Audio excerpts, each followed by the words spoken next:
waxaanu la dabaaldegaynaa saaxiibadeen dacallada caalamka jooga dalka gudihiisa jooga maxamed cabdilaahi farmaajo waxaa u hadhay wax yar baa u hadhay wareegga saddexaad wareegga saddexaad baa noo hadhay wareegga saddexaad baa noo hadhay insha allah farmaajo waxa weeye halkan aanu kala soconay si toosaanu kala soconay bartan halkan aan ku sugannahay waxaan ku joognaa xafiiska oo cable waxa weeye maanta waxaad u yeedhaan dhammaan taageerayaasha maxamed cabdilaahi farmaajo ha yimaadaan waxa weeye ha yimaadaan waxa weeye ha ogaada maanta isbeddelkii wuu yimi gumaysidiidkii wuu yimi wadaniyiintii way yimaadeen dadkii etoobiya necba way yimaadeen dadkii danta dalka ka fakarayay waa yimaadeen waxa weeye waa yimaadeen arrimahoo dhan macadiinta intaba way yimaadeen waxa weeye waxa wareeggii koobaad ugu dhammaaday 187 waxaa leh farmaajo xasan sheekh maxamuud wuxuu helay 96 sheekh shariif dhowr iyo 40 buu ahaa aan tirada halkan ka eego imsuha 46 buu helay 46 markaa saasuu ku hadhay sheekh shariif waxaa imika isula baxaya wareegga saddexaad waa 2 nin baa isula baxay waa xasan sheekh maxamuud iyo farmaajo ayaa isula baxay waxa weeye insha allah guushu taageerayaasha xasan aydhaade maxamed cabdilaahi farmaajo ha isu yimaadaan halkan ay ku casuuman yihiin waxoogaa nasashaa baynu ku jirnaa dabcan haddaad kala socotaan tooska kala socotaan baraha ay bulshada ku xidhiidho iyo muuqbaahiyayaasha waxoogaa yaroo qadar nasashaa baa lagu jiraa kadibna waxaa la bilaabaya in loo wareego wareeggii saddexaad halkaas oo yani la filayo xitaa haddaanu sheekh shariif taageerayaashiisa oo dhan xagga farmaajo aada laakiin waxa weeye iyaga ayaa aadan way yihiin way u socdaan farmaajo iyo isbeddel baa loo socdaa yani dhammaan inta badan musharaxiintu waxay maxamedo waxay inta badan musharaxiintu waxay ka midaysnaayeen isbeddelkii ka mid maxaad ka odhan lahayd halkan cawdoona waa mahadsantahay dabcan maantadii hore arrin aan filaynay way ahayd markii laga hadlo soomaalidu sida isbeddelka u rabto iyo weliba sida farmaajo ay u jecel yihiin waxaa muuqata farmaajo jacaylkii soomaalidu u qabeen maanta inuu ka soo baxay farmaajo hadalladiisii uu ka jeediyey maalin dhaweed golaha shacabka waxay ahayd in qofkii wada shisheeye in waddankan aan ka dhaxalnay aabbayaasheen iyo awowayaasheen annagana ay naga dhaxli doonaan wiilasheenna iyo carruurtooda ay naga dhaxli doonaan waddankan waddan gumaysi maaha waddan etoobiya maahan waddan kenya maahan waa waddan soomaaliya awowayaalka iyo aabbayaalka inaan ka dhaxalnay farmaajo allaha ka dhigo kii soomaali isu keeni lahaa allaha ka dhigo kii dhibta iyo dhibaatada aan ku jirno naga saari lahaa guushu way dhowdahay siday wax u dhacaan waad aragtaan soomaaliya soo duceeya insha allah hadduu madaxweynaheena farmaajo guulaystana hadda waa inaan u duceynaa oo aan garab galnaa in ilaahay uu xilka ku guuleeyo soomaaliya oo kala tagtay oo qabyo wax walba looga tago wax walba qabyihi inuu yimid qabyo tira waa farmaajo ciil tira waa farmaajo insha allah wala guulaysan doonaa cad balagay markan maxamed cumar waxa weeye arrinku waa ka duwan yahay doorashooyinka maanta waxa ugu eeg tahay in waa markii ugu horreysay muddo dheer dareenka shacabka soomaaliya laga jawaabay in badan waxaynu arki jirnay inay ku yimaadeen rabitaanka shacabka laakiin markan ayuun baanu aragnaa bal wixii ay dadku doonayeen maxamed cabdilaahi farmaajo dabayshu xaggaasi u socotaa dabaylu xaggaasi rabitaankii shacabka ay u socdaa waa markii ugu horreysay waxa weeye xildhibaanadani maba aha xildhibaanadii aynu xildhibaanadani way ka duwan yihiin waxaa meesha isugu yimid yani gudoomiyaha aqalka cabdi xaashi aqalka professor jawaari farmaajo ayaa u iman intaasi hadday isugu yimaadaan yani awoodaha ugu sarreeya ee soomaaliya hadday isugu yimaadaan isbeddel wanaagsan ayaynu rajeynaa insha allah waynu filaynaa waxa weeye dadkaasi culays badan baa la saaray waana ka jawaabi doonaa insha allah marka maanta waad casuumantiin shaahaanu idiin shubanaa sharaabkaanu idiin shubanaa waanu idin cashaysiinaynaa cawdoona kugu daray dadkaan muqdisho joogin waxaan idiin sheegayaa magaalada muqdisho meel walba askartii xabaday rideen meel walba magaalada xabada isqabsatay waana jacaylka askar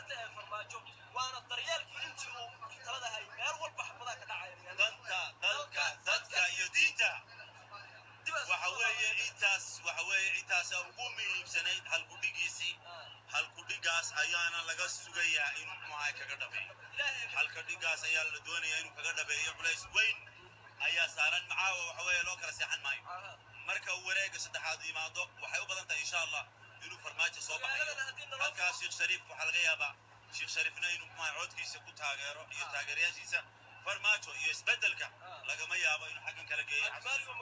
lagamala yaabaaba xasan sheekh maxamed inuu imika laftiisa inuu tanaasulaba laakiin yaanu tanaasulin waxaan doonaynaa inuu nala tartamo tartan baanu rabnaaba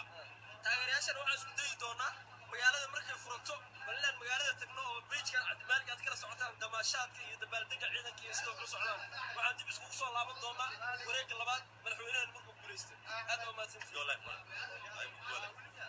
markaa saaxiibayaal waxa weeye insha allah insha allah saaxiibo kalena waxa weeye waa ku casuubi doonaa saaxiibkay oo maxahay sheekh shariif taageerayaashiisa way ka mid ahaa cabdi shakuur ayaa maxaa doonaya balilu waa idin salaamay dhammaantiin waxa weeye ujeedka aan leenahay ama soomaali oo dhan ay leedahay waxay ahayd in doorasho xalaal ah oo xor ay waddanka ay dhacdo anigu runtii waxaan ka mid ahaa dadkii aad u taageersanaa sheekh shariif sheekh axmed madaxweynihii hore ee dowladdii ku-meelgaarka oo runtii maanta laga guulaystay doorashadii dhacday laakiin waxaa farxad weyn ii ah runtii inuu guulaysto maxamed cabdullaahi farmaajo oo ah sheekh shariif labaad qof walba wuxuu leeyahay priority 1 iyo 2 saaxiibkii cabdimaalig waxaa 1 u ahaa farmaajo waxaa 2 u ah sheekh shariif anna waxaa 1 ii ah sheekh shariif waxaa 2 ii ah farmaajo marka waa guul weyn waa the day of the factory saaxiib waxa weeye saaxiib ka doorashadaadii labaad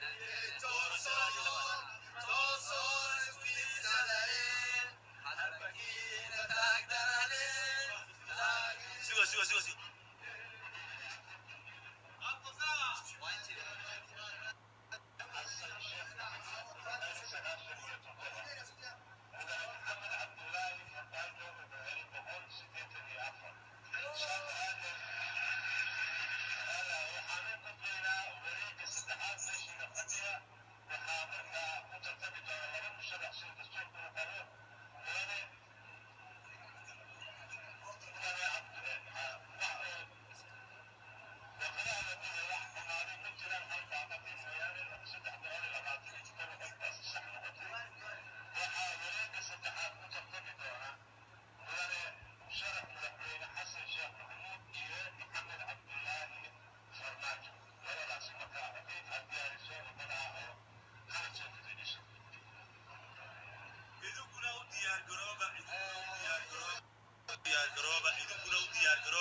ducadu xaqiina maanta dhadhan kale ay leedahay doorashada dhadhan kale ayay leedahay oo ka duwan tahay doorashooyin badan oo aynu arki jirnay doorashooyin badan oo aynu arki jirnay xaalku waa ka duwan yahay marka waxa weeye idinkuna dhinaciina iyo maxaaye iyo ducadii maxaaye ayaa laydinka rabaa inaad xaggiina dareenkiin maxaaye ka hadashaan annakaad noo casuubantihiin waanu idin soo dhawaynaynaa soo dhawaada dabaaldegu waa ilaa iyo caawa ma kala go-ayo waa inooyo dabaaldeg bilow ah taageerayaasha farmaajo oo halkan waxa weeye maanta waxay u furan tahay ha isugu yimaadaan baan idhi taageerayaasha farmaajo halkan ha isugu ka yimaadaan aniga maxaa casuumay waxaan rajaynaynaa inuu farmaajo soo bixi doono hadduu soo bixi waayo wax kastaaba way dhici karaan farmaajo هو يارتديسي أيه ما كسرنا إن شاء الله أرتدي ونحسن أيه وعافمات قبضة إن شاء الله إن شاء الله وحصورة قلا مرة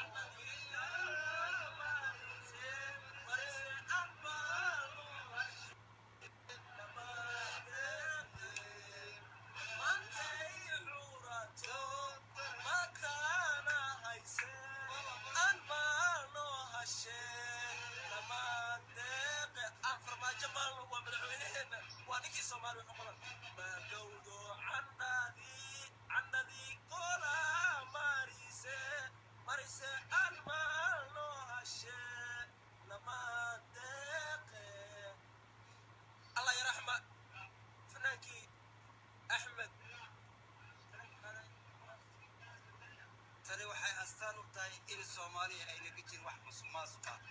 ay u dhacday si cadaalad ah oo dhashay madaxweynihii dhabta ah calankeennii Soomaaliyeed babajiri calamka babajiri oo dhulka oo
xasan uu tanaasulaya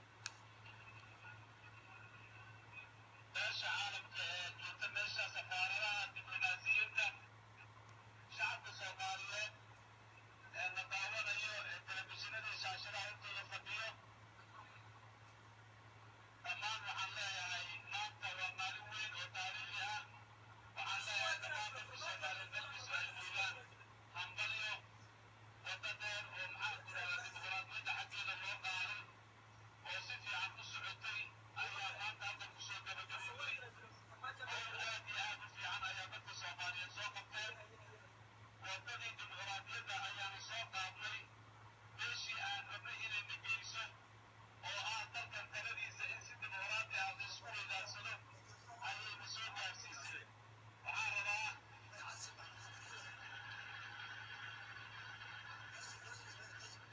rabaa inaan halkaan uga hambalyeeyo walaalkay maxamed farmaajo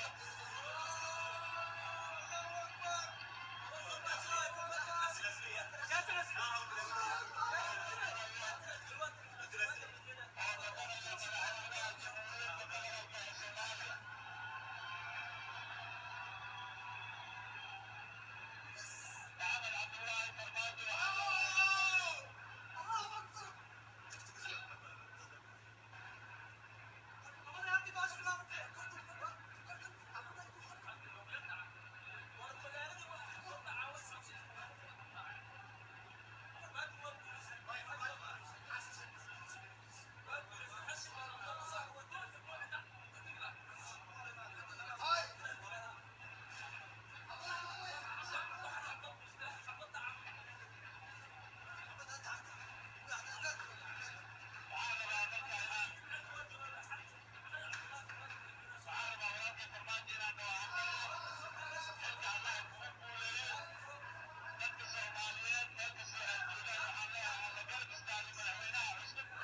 allahu akbar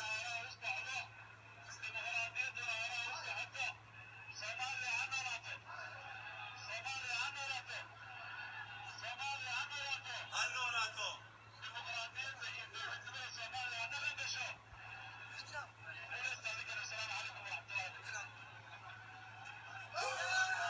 allahu akbar allahu akbar allahu akbar farmaajo